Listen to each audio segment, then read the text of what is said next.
What do their responses teach us about our own response? That's such an important question, and it really should help us frame all these lessons, because what I really want the class to experience is what I experienced studying Luke and finding myself immersed in this story personally, and finding myself responding as I'm faced with this salvation story afresh in a new way. The first lesson covered Luke 1 and 2.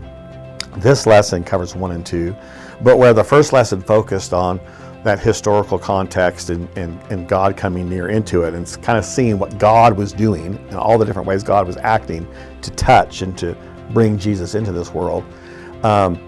This is going to cover the same text, but now we're reading it again from another perspective. We're reading, what did the people who experienced this encounter, how did they react to it? And so what's first of all, make a list of all the encounters and the reactions, and there's quite a few. When Mary goes to visit Elizabeth, we have the reaction of Elizabeth and the reaction of John, who's still in the womb. Mary has her own reaction, what we call the songs of Mary, and that's why songs of salvation are primarily referring to the extended prayer and praise of Mary and Zacharias. Zacharias has a song as well, a prophecy really. But also the neighbors and family of Elizabeth have a reaction. The shepherds and the angels at the birth of Jesus, they have a reaction.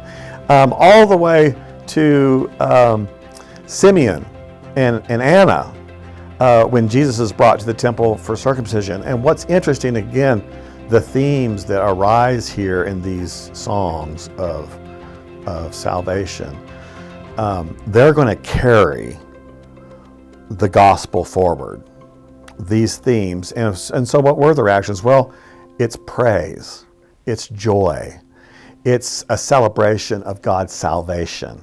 Both Mary and Simeon and Zacharias refer specifically to God's salvation. I think Anna refers to God's redemption of his people. So this whole response is a recognition that, wait, God has come near to save.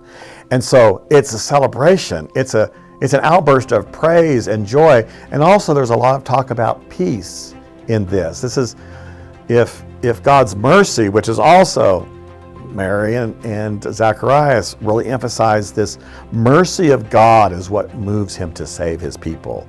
On the other side of that, we receive it with joy and peace.